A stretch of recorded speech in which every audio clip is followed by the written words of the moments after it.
It's time to get your morning started with the news you need to know. News update. This is what's trending with DJ and PK. Hashtag NFL. Williams rolling to his left, running now. 15, 10, 5, end zone! Tiptoes in! Touchdown in the blue paint! Caleb Williams, 17 yards, took care of business himself. Davis looking, Davis stepping to his left, Davis on the run, 10, Davis 5, Davis to the corner, Davis! Touchdown, Houston! The Texans take the lead on the Mills scramble. Under center, Daniel Jones, great give to Jonathan Taylor. He's well over 100 yards. He adds to his total there. He gets out. He's going sideline. He's got a chance. Look at Pierce. He's in the 20, 10, 5, touchdown! There's the record breaker for Jonathan Taylor. May under center, second down. And 9+ from the 31. High formation, toss left. Henderson has it.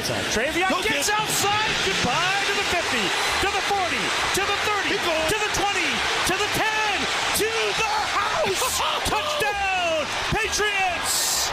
Matthew away from center. Play fakes. Rolls to his right. Stafford into daylight. Hits the sideline. Flips to the back. It's caught for a touchdown. Davis Allen open late. And that's career touchdown pass number 400 for Matthew Stafford. Vidal in the backfield. The rush 4. Herbert throws. Caught. Touchdown. Chargers. Ladd McConkey, 16 yards on what, DJ? You called it, the in-cut. Highlights from around the NFL. The big upset to the Dolphins. They beat the Bills 30-13. Good grief. Took them apart. Shut them out until the fourth quarter. Had to start the game with a timeout. That looked pretty disorganized, but pulled it together and won big there. Couple of squeakers there, PK. The Falcons back in the win column. They are 8-2, tied for the best record in the NFL. Needed OT to beat Atlanta, but they got her done. Way to go. Way to go. You heard Matthew Stafford in there. He is on fire. 42-26, the Rams take down the Niners, and Stafford just keeps lighting people up. 3-4 touchdowns. It seems like pretty much every game for that guy. Making a case to be MVP at the age of 37. That was 4 touchdowns or more for the third game in a row. I don't think he's thrown a pick since September. Way to go. He appreciates your support, I'm sure. The Bears. Man, the new coaching staff has come in. They are beating the bad teams. They're beating mediocre teams. They are 6-3. That was another day, another W. They can't beat the best in the league, but hey, first year for the staff. Give them time. The arrow pointed up in Chicago, seemingly. You know what I say? Way to go. I don't know that they have signature wins. They're super impressive, but 6-3, 6-3. It's a big step forward. Signature wins?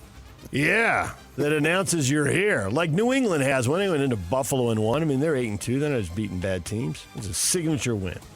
Okay. I think they all count the same. They do. They do. The Ravens, are they going to be the first team to start 1-5 and come back to win a division? Because they are now 4-5, 3 straight wins. Lamar Jackson's healthy. They're rolling, and the Steelers are sputtering, playing 500-ish ball. They got hammered by the Chargers.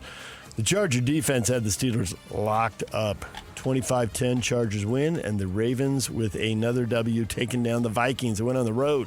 Okay. 27-19. Way to go. Almost ran out of air. Way to go. Way to go.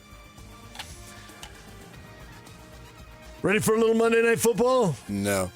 Good matchup tonight. Eagles and Packers in Green Bay tonight. Signature win at stake. DJ and PK. Hashtag BYU. We knew it would be tough sledding, but they got us behind the chains a little bit, and they're really good at taking advantage of third downs, and we weren't able to do it. And then on the other side, we gave up too many big plays on third down. First half, it was back and forth a little bit, but we gave up 13 points, had a good stop at the end of the half there, and thought we were able to get some momentum. We even started by forcing a punt in the second half, and just weren't able to get the momentum swinging our way. Texas Tech, 9-1. Another big win for Texas Tech. They dominate BYU 29-7. As Kalani said in his postgame, Texas Tech won all 3 phases. That was no doubter, PK. Domination. Yeah, it really was. I mean, BYU now, to their discredit, I would say, they didn't play nearly as good as they are. I don't know that it makes a difference. I'm not saying that. If they would have played... If they would have played their best, it could have been a closer game, but it's hard to imagine your way out of a 22-point loss. They could have won, maybe. Everything had to go right, and Texas Tech had to turn the ball over, which they didn't. And their defense, man, they look at the stats and all that stuff, and they're right there with anybody. And, you know, they got their experience. A bunch of new guys. I think more than half of the guys they brought in are on a 1-year deal, and I use the word deal on purpose. I mean, David Bailey getting $3 million, and there was a quote in an ESPN story by our guy Cody Campbell, who basically said what the BYU booster said, spend whatever you need, Joey, in reference to Joey McGuire, and that's what they've done. But they're just like BYU hoop. They're not outside the new rules, so what are you going to do about that? You still have to go out and play, and they did. And they did what they needed to do. I thought BYU was a little too conservative on offense. Why not? Why not take shots? You were going to get beat anyway. I mean, they had a 4th and 2, and they punted. And what the hell for? I mean, then he just proceeded to give up a long touchdown drive. Just throw caution to the wind. That was the only way you were going to beat them. It's easy for me, but I'm paid to second guess, not first guess. And so that was disappointing. And Chase Roberts afterwards saying, we'll get them and we'll beat them in Dallas. I mean, if they win out, they're in. It's very similar to last year. It's the exact same thing. Only difference last year with their 2 losses, they were both close. I think they were a combined 8 or 9 points in Kansas and the Devils. Here you got smoked a little bit. And you got TCU coming up, who lost on Saturday at home to Iowa State, so they're out of it. You might as well just go not go crazy and be totally irresponsible, but take chances because you're out of it. And the BYU was out of that game, so take some more chances. But now they get that opportunity to get them back again. I don't know that the difference would be any different, the outcome, I should say, but we'll see. And Cougars got at least 2 tough games, if not 3. All right, we'll have more on this one coming up. Tons of reaction to this on social media. We'll get to that as BYU gets beat soundly at Texas Tech. DJ and PK. Hashtag Utah State. 1st and 10 at the 47-yard line. Barnes not wasting any time. Gives it, throws it. Wide open, caught on the outside. Boyd's going to score. 20, 15, 10, 5, touchdown. Everybody bought the inside handoff, and Boyd was wide open on the far sideline, and the Aggies strike first. Touchdown, Utah State. Fake the handoff, now throwing middle of the field. Tapped up at the line, then intercepted, and this is going to be a score. 15, 10, 5, touchdown, Utah State. How about that? Brevin Hamlin has himself a sack, and now he's got himself a defensive score, the first of the year for the Aggies. Utah State hammering last place Nevada. It was 41-0 at halftime. They win 51-14. That looked like a September money game, PK. Nevada had a defensive back fall down on that first drive, and Utah State never let them off the hook. They made a mistake. Nevada made a mistake. Utah State punished it again and again and again. Yeah, there's a reason why I went down to the Marriott Center to see BYU basketball, and it was Nevada. Figured you're not going to miss anything here. No. I saw enough. Yeah. Bronco Mendenhall coming up at 8:30 this morning. We'll talk with him about the win. DJ and PK. Hashtag college football. DJ and Omar both far side. Becker near side. Mendoza in the backfield. Back to throw. Pressure comes again. Throws it to the end zone. And the catch is made. Is it a touchdown? Touchdown! Unbelievable! Omar Cooper with a grab. And he put his foot down. It's a score for Indiana. Kick is a high wobbler, not that deep. Hernandez will let it hit, takes it off the bounce from the 10, now 15-20, breaks a tackle there, 25-30, steps outside the numbers 40, 45-50, gets a block down the boundary, he goes, he might go the distance, he is going to go! Touchdown, Wake Forest, Carlos Hernandez. Ty taking a lot of time, but gets the snap off. Looks, fires, catch, touchdown Alabama. Ryan Williams making the grab. Hooray for Hollywood. Here's the snap, the game on the line, drops to throw, looks to the end zone, making the catch. Jesus at the goal line. Touchdown, California. Scores from around college football there. Indiana giving up 17 straight, almost blowing that game against Penn State, but they go down and two outstanding catches, one in the red zone and the other at the back of the end zone, and Indiana escapes 27-24. Yeah, Cooper did not get his foot down. He got his toe down. You heard Alabama there. They handled LSU 20-9. Oregon, again, a team that had the lead, gave it away, took it back. Last second field goal, they beat Iowa 18-16. Once Iowa missed the 2-point conversion, did you figure they were doomed? Taunted the football gods? Left Oregon the path to victory right in front of them? I did not know. I mean, the miserable conditions that they were playing in. That was bad. Oregon hadn't done much all day offensively. Neither team did, obviously, with a large part due to the weather, I suppose. I wasn't sure. They were playing in that same kind of weather in Wisconsin, and that was a 13 game, just as this game in Iowa was 18-16. It looked miserable. Notre Dame was playing in it, but they ran past Navy pretty easily. And they heard the ACC upsets. Wake Forest beats number 14 Virginia, and Cal upsets number 15 Louisville. Who will win in that league? The thing about that's what I like to see, Cal. We were in the press box there at the Marriott Center, Yak and I watching it, and go for it, man. It was in overtime. You had 2 yards. Like, I'm watching, Kansas and Arizona. You got a 4th and 2, and they don't go for it. Kansas doesn't, and they could have put the game away.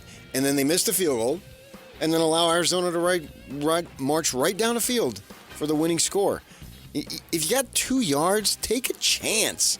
I mean, what are you playing for?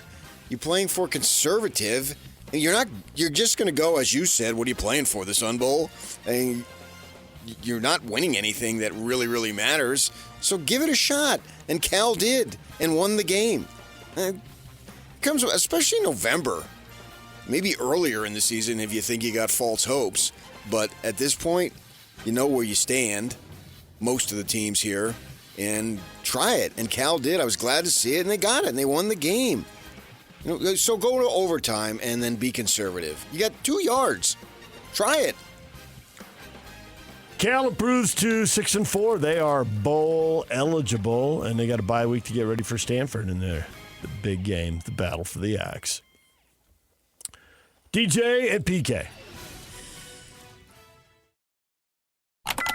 Hashtag Utah Jazz. I think it's an honor to play in the NBA.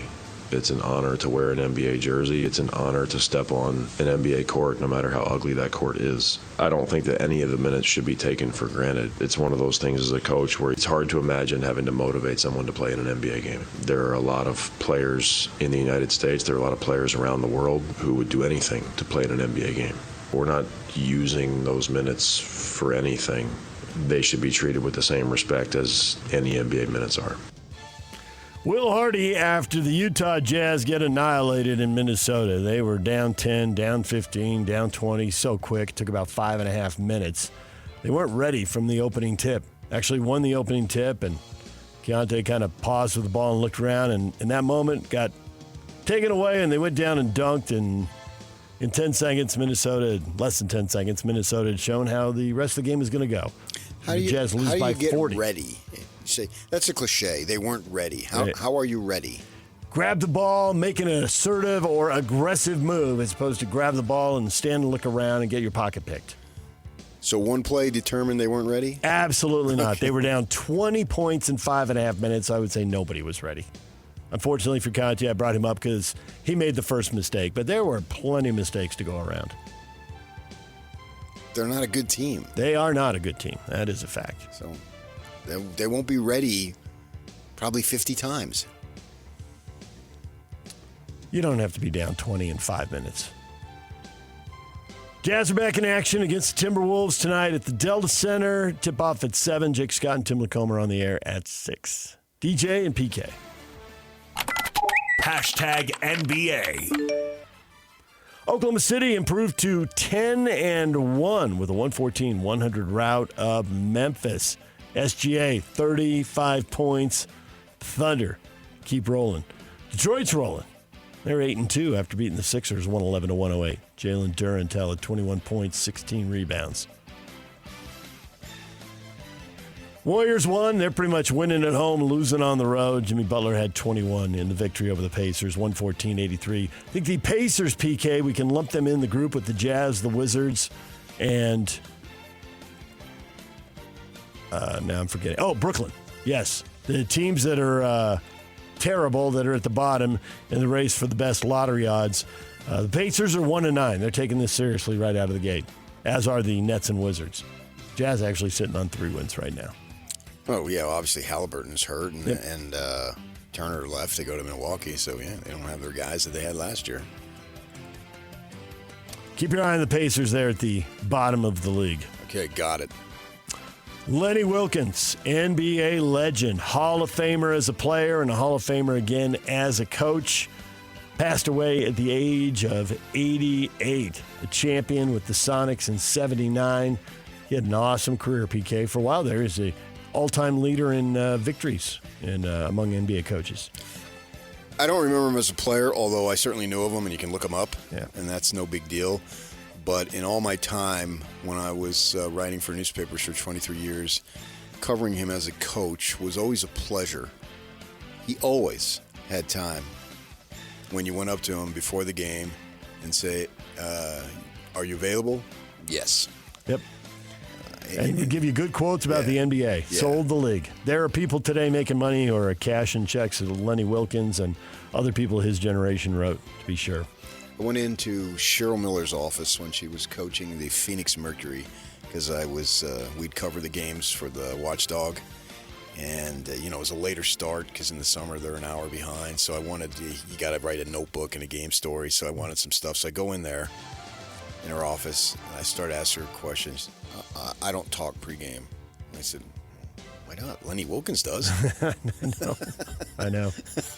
And I literally used that example. So, I didn't know him personally, but when he came to town, I always looked forward to talking to him because he was always accommodating. He was a professional coach in the manner of a Rick Alderman and a Rick Carlisle and a Flip Saunders, guys who understood your job, and they're just sitting there. They're not home. So they're not with their family, and they had time available. You get 45 minutes before the game. And they gave you great quotes and great sound bites. Whatever story you were doing, they were there. So I always rooted for Lenny Wilkens on the teams he coaches. Lenny Wilkens was 88 years old. DJ and PK. Hashtag college basketball. 8th-ranked BYU, no problem. They crush Holy Cross 98-53. Richie Saunders leading the way with 20 points. See any flaws? Anything that make you worry there, PK? Well, yeah, I asked Coach Young, whom I love as a coach, the offensive rebounding. I've covered both of their games, and I think they've given up too many offensive rebounds. And they've got Keita in there. And then the other guys the other 4 are offensive guys, essentially. Certainly they're big 3.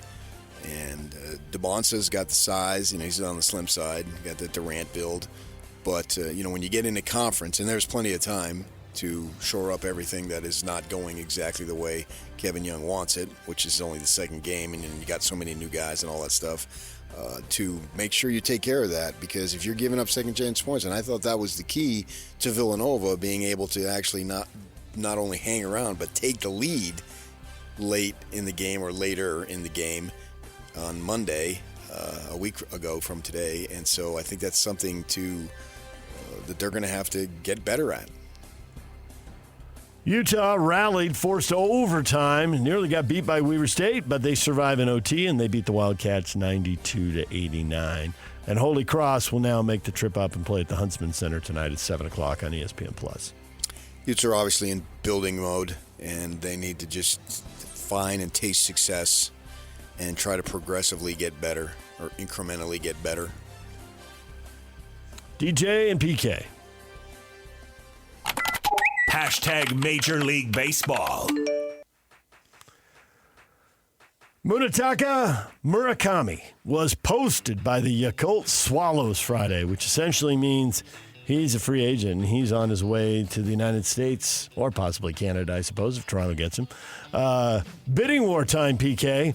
Third baseman, star in Japan, 56 home runs, single season home run record. He's 25 years old. Scouts are ranking him as one of the top 10 free agents available this season. Okay, top 10, yeah.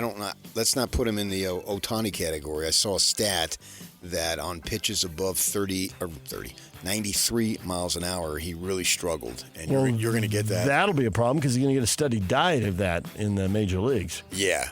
Basically, every guy who sits out the first 5 innings, right? Gas, and gas. Yep.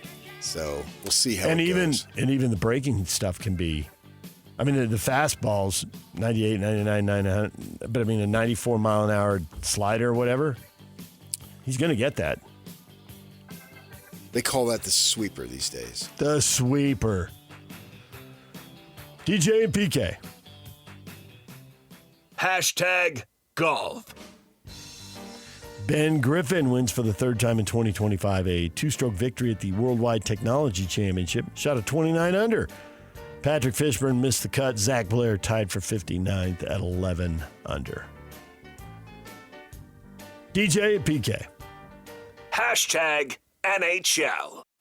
Clayton Keller flies in, shoots on a sharp angle, and scores! Clayton Keller says, I'll do it myself. And he ties the game at 1 as Utah's captain lurches this team back into gear. Below the goal line, otherwise Cousins would have had a breakaway. Wraparound attempt, and they score! Ottawa gets a leaky one, and it's 3-1.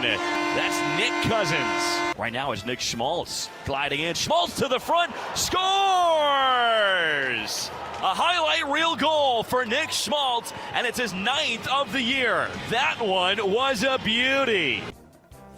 Utah Mammoth, bad weekend. 6-2 loss Saturday in Montreal, a 4-2 loss Sunday in Ottawa. They're back home to face Buffalo. Wednesday, the awesome start dulled a little bit here, PK. That was not a good road trip. Oh, not at all. 2 points in 4 games. They're not only losing, they're getting worked. And so they've hit a little adversity at a rough patch. I mean, I think virtually every team is going to hit rough patches during the course of the season, but it's not funny, ha-ha, but it's sort of, I don't know what the word was, odd that they were so awesome and now they're losing, all right? So they've come back to the norm. Were they not as good? Where is that going for this team? But I mean, there's plenty of opportunities on only 16 games to get going, and no better time than immediately, and that would be Wednesday. You know, it's funny. I saw some people, they had the longest break of their season last week after being so hot coming off that road trip, and maybe they lost a little mojo. I don't know. I don't know enough about it to think that one way or the other. I'm just looking at the results and watching the games. With that in mind, though, get back, because whatever you had, it's gone, but it doesn't mean it can't be reclaimed. There's a couple things that may or may not be true, but you could tell yourself, and they might be true. One is they've had these multiple road trips, right? And on this one, they got a 3-game losing streak, but 2 of them were on the second night of a road back-to-back. And the other one was against a really good team. And also, they got a lot of home games out there. So if the crowd is that good and if elevation helps you and the home ice is that big advantage, you've only played 5 at home, you've played 11 on the road. So now, maybe just the hockey isn't good enough. You know, maybe I'm just making stuff up. But there's all stuff you can tell yourself, and they're going to be at home here, and they don't have a back-to-back. They got 2 nights off, so Wednesday, you got last place Buffalo coming in. Time to get 2 points. See, if you say it may be true, that implies that it may not. So you don't have to say may or may not. You can just say may be true. What is trending is brought to you by Shamrock Plumbing. There's no job too big or too small. Get the personal touch with Shamrock Plumbing. Bronco Mendenhall coming up at 8:30. Sean J. Raja coming up at 9 o'clock to talk Big 12 football. Where does he think Texas Tech and, for that matter, BYU and Utah are going to be when the new college football playoff rankings come out tomorrow night? We'll talk to him about that. Coming up next, a lot of people reacting to BYU suffering their first loss of the year. We will get to that next. Stay with us. Whirls around and down. 97.5, the KSL Sports Zone is your exclusive home of the Utah Jazz. And we want to send you to the Delta Center to see the Jazz in action. Listen every Tuesday for the Jazz Ticket Tuesday Sounder at 30 past the hour, every hour, all day long. And if you're caller number 12, you'll be on your way to an upcoming game. Buy one, you'll get one free. It's Jazz Ticket Tuesday, every Tuesday throughout the NBA season on your radio home for the Utah Jazz. 97.5, the KSL Sports Zone. I don't know a lot of teams that are out there playing full strength and being fast, starting fast and finish strong for 60 minutes. We might have played one of those teams that did that, So we got to keep working. I mean, it's not like we can just. We're going against really good teams, guys, and this is a difficult place to play. It was a really cool experience being in Lubbock and being in front of these fans, and so it's a really good home advantage for them. But we didn't do enough of the little things to put ourselves in position to have a victory here. Don't miss your chance to win big every week on the KSL Sports Zone. This week, win tickets to step into the magic at Holiday Lights at the ballpark at America First Square. A brand new immersive holiday tradition opening on November 14th. Reserve your tickets at the ballpark at afs.com and listen to the KSL Sports Zone all day Wednesday for your chance to win. All right, time for hot takes or toast. Texas Tech stuffs BYU. What do you think about the Cougars going forward? Brick, Texas Tech is the best team in the Big 12. And BYU was not deserving of a number 7 ranked team in the nation. They're not that good. If I click on that, am I going to find out that Breck's a big Ute fan? Don't worry, they're not going to have the number 7 ranking here when the new rankings come out. That'll certainly change. Think he was worried about that? Yeah, I think he was. Probably obsessed about it. Tim, this is going to come down now to beating Cincinnati on the road with the winner going to the conference championship game. Cincinnati will be inspired at home. Neither BYU or Cincinnati will beat Tech in Texas. This is what $30 million will do in the NIL era. Yeah, I wouldn't overlook TCU either. So let's worry about TCU. First things first. But yeah, that's if they go and lose any of these games, then they're right back to where they were last year, and sitting on 2 losses, hoping for a tiebreaker. Yeah, you're going to have to see how you'd hope that it would just be a singular tiebreaker, not a multi-team tiebreaker, particularly with Utah, as far as that goes. But once you start getting 3 teams in there, which is possible. Indeed, it is. Yes. What are you, a commercial? I am. Indeed. Always looking to make a buck. You're shrewd that way. Well, why not? What the heck? So they've got this opportunity. If they get in a 3-team tiebreaker with Houston or ASU and you haven't played them and then they go to something else and who knows what. I mean, if they're in a tiebreaker with Utah, they've got it. And it's head-to-head. Maybe Cincinnati. We'll see. If they lose to TCU and beat Cincinnati, they could have an advantage over Cincinnati and Utah. That 3-team tiebreaker go their way. But sure, Houston or ASU is in there, then who knows? Right. You got to do a lot of math, and we're not doing it. We will be notified when the math is done. Right. And, yeah. So many things need to happen, but don't worry about that. Just win. From the Cougars' perspective, what needs to happen is 3 more victories. Right. So they got to take care of business. Yes, and they have that opportunity, and it's a golden opportunity. Their goals, although the undefeated, the high ranking, maybe a home game in the playoff, has been shattered. So what? The ultimate goal has not been shattered. And now they got to go out there, and 2 of the 3 games are at home, blah, blah, blah. So get past it as quick as you possibly can and do your thing. In a sense, maybe the fact you can spin it any which way you want. I realize it's not one definitive spin, and that's the only spin you could possibly have. But the fact that they got their butts kicked ought to just make it taste just awful, to where you have to buckle down and all that cliche crap and trite statements to get going back. And this needs to be a long week, meaning that, gosh, that sucked. But at the same time, you have to get away from it and look forward to what you need to do, because TCU can come in here and beat you. And you got to, like Kansas did last year, and I realize Kansas administered the first loss, but you got to go ahead and do what you need to do, and you got to do it immediately. And that sets up a huge showdown next week. That's the goal. Andrew, I think we played bad. We didn't have momentum. Texas Tech is a better team, but I believe we could beat them. Well, we'll see on a neutral field and all that if it comes to pass on that. I mean, it's the same thing the Utes said after they lost to Texas Tech. We'll see them, blah, blah, blah. Could happen. I mean, I think Texas Tech is a virtual shoo-in. I think they got West Virginia and UCF. They got a bye sandwiched between the two games. They got to bye late in the season. So seems hard to believe they'll blow it now. Right. That would be shocking. I always felt that they were going to get in. I mean, I picked them to get in. My other team was Iowa State, and that felt hard. Could happen. Yeah, right on. Yeah, you're going to make PK talk to himself? I do that often in my mind, especially late at night. They, in a sense, they had a little bit of momentum, because that first defensive stop, they were all in Morton's face. Jack Kelly and those guys were just jumping on him, sacking him, sending the message, okay, you better get rid of the ball quick because you're not going to have time, blah, blah, blah. And then they turn it over on the punt. And it's like, oh, my gosh. Then they got a little mo, and then they drop a pass.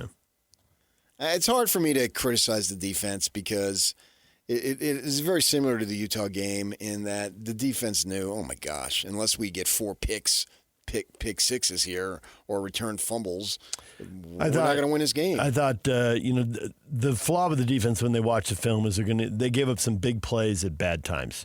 But I think that you look at the 29 points, and there were 3 short fields where they stopped them and didn't give up the touchdown and held them to a field goal, but there wasn't much they can do about that.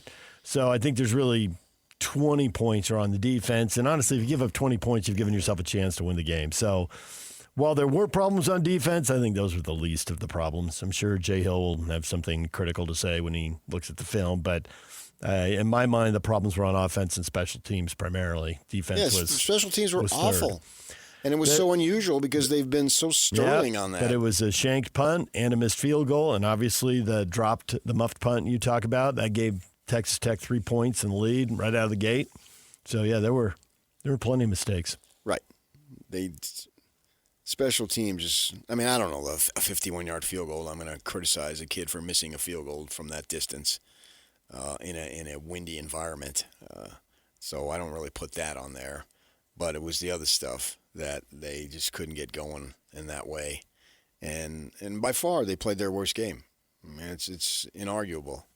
And sure, maybe they aren't as good as 8-0, but I mean, you got to go through everything and dissect it. And are they that? Somebody in Oshkosh decides you're the 7th-ranked team, so you are. No, I don't really worry about that stuff.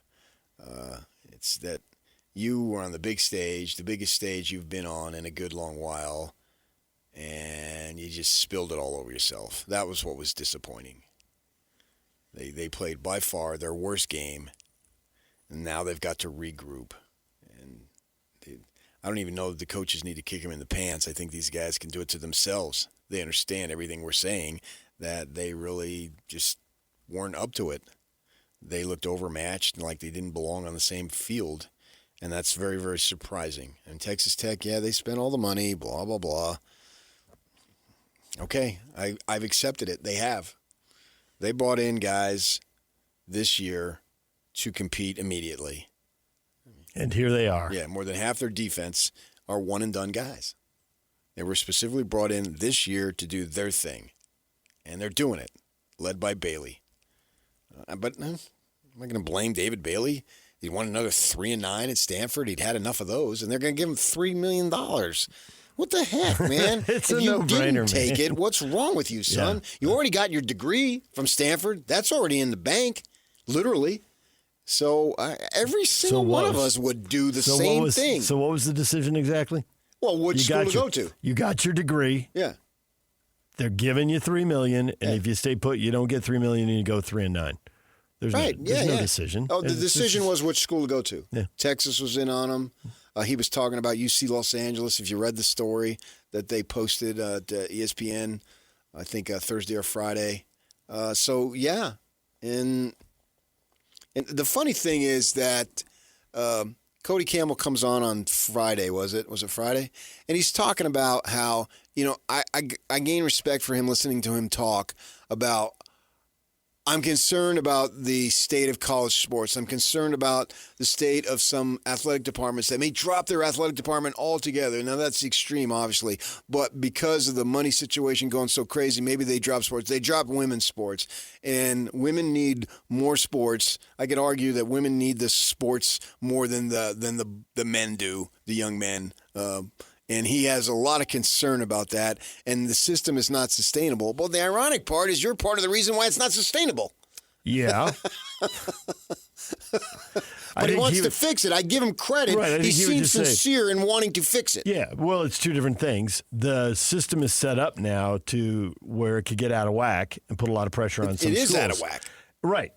And so it's like, well, do you want to be on the winning end or the losing end while it's out of whack?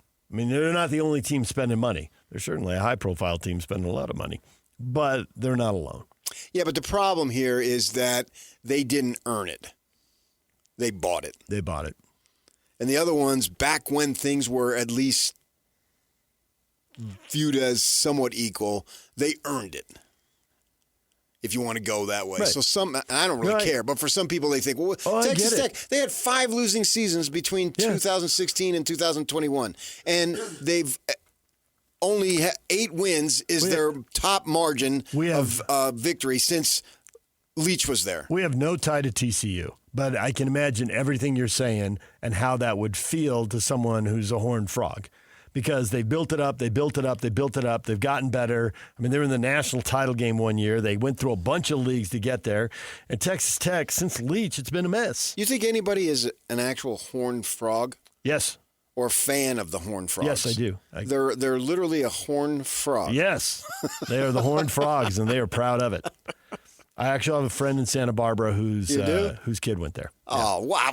You practically are a Horned Frog yourself. You have a friend whose kid went there. I'm really not. My cousin's uncle's aunt's brother's friend went there. Cool. So that makes you a connection? You have a connection? I've literally heard I love when you do that. I've literally heard the phrase Horned Frog.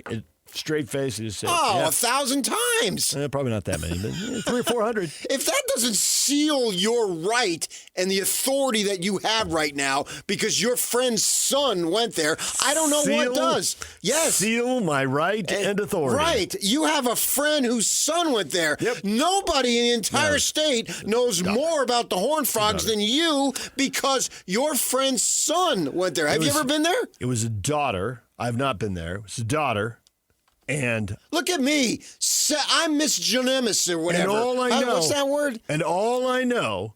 No, you know a lot. And all I know is that they do use the phrase, I am a Horned Frog with a straight face. I am a rock. I am an island. Sing it. So random. What are you supposed to do with that?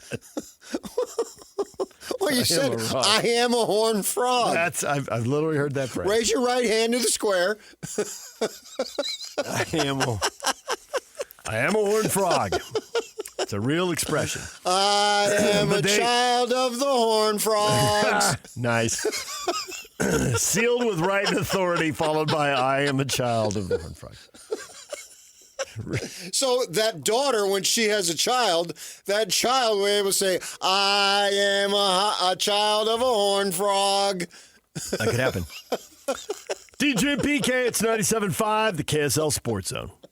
This is Hans Olsen and Scotty G. Don't touch that button. Check this out. Bill Armstrong, general manager of the Utah Mammoth, to be able to sign somebody that wants to be in Utah, that's a budding superstar in this league and is committed long-term to the franchise. I can't tell you how fired up it makes this fan base here in Salt Lake. I can't tell you the number of people went by me in the last week just so enthused about the fact that we were able to get him signed and he committed to Utah. It's a big thing for the franchise, and I think Dylan Gunther, you got to give him a lot of credit. He was the first one to kind of commit and make that long-term commitment to our club, and he's a heck of a player too. And JJ Paterk also has a long-term deal with us too, so we've got a lot of the talent locked in for a while, and that's exciting for this organization because now we have a chance to get into some windows here to push to be a championship organization. It's Hanson Scotty, weekdays from noon to 3, presented by Mountain Land Supply on 97.5, the KSL Sports Zone. The band of the day today is the White Stripes. They're inducted into the Rock and Roll Hall of Fame Saturday. It's brought to you by Live Nation. For all the live concerts and events in 2025, check out livenation.com. More reaction as Texas Tech routs BYU. Tech is the superior team in the Big 12. They're bigger, faster, quicker, and more intimidating. That's Lane. Then who? And Michael, then everyone else in the Big 12. Except the Devils beat them. Michael says, and richer. Are they really that dominant? They have been against Utah and BYU. They were not against ASU. So I guess to be that dominant, you probably do need to go through the league undefeated. And ASU, they'll say they were down to their backup quarterback. It was on the road, and it was the last-second loss. But nonetheless, you're not dominant. Even if you were to win in the last second, you're not dominant. That same scenario played out in Rice-Eccles, and they were dominant. Yeah. So is that an excuse? It is, if you need it, if you're into that kind of thing. Is it a reason? You can use whatever word you want. Yep. Are they that much better than everybody? I mean, Kyle talked about it. I saw that his answer was an answer to my question about how I asked him a few years back. He said the top 25 would mirror the top 25 most spending teams. Mm-hmm. And then he said, well, look who's on top. This was in October. Mm-hmm. And he said, look who's on top. And I saw that a Texas or a Lubbock TV station in that area cut that out, took my question, and then played his answer. So they're very sensitive about that, which I don't understand why. And you see that with politicians. Oh, they're from the streets. No, you're not. No, you're not. I think it goes back to the earn it, bought it thing we were just talking about in the last break. Nobody wants to hear they bought it. Everybody wants to hear they earned it. So what? Why are you so sensitive? Ultimately, you did earn it. Because just if I spend more money, that doesn't guarantee me anything. Ask the Mets. Spend the second most amount of money. Right. And they didn't win. They didn't even make the playoff, if I recall, this season. So does that you have to earn it out on the field, out on the court, and whatever surface you're playing on? So they have earned it. But it's funny. You always hear that. And they try to act like, oh, no, man, I didn't really grow up in affluence. Yeah, you did.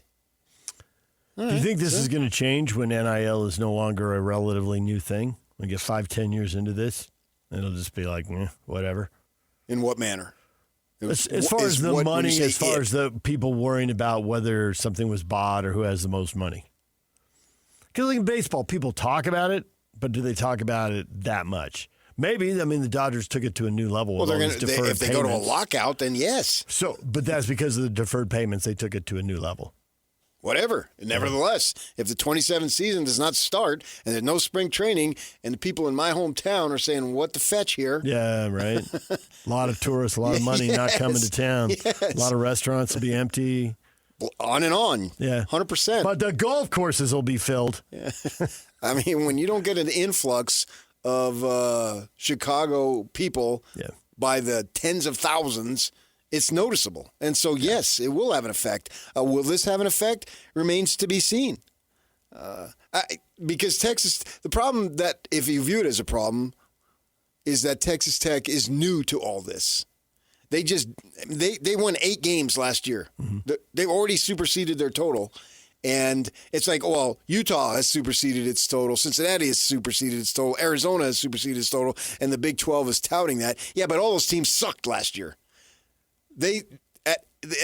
Texas Tech didn't suck. They weren't great. They had 8 wins. They beat the Devils, the Big 12 champion, last year. So they have already superseded it, and they were at least halfway decent. So somehow that's a problem. It's the new world, and good on these kids for getting that kind of money. I hope they use it wisely and don't just, what it away. Yeah, right. No.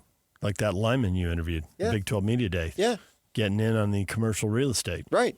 And start building wealth. Right. DJ and PK, it's 97.5, the KSL Sports Zone.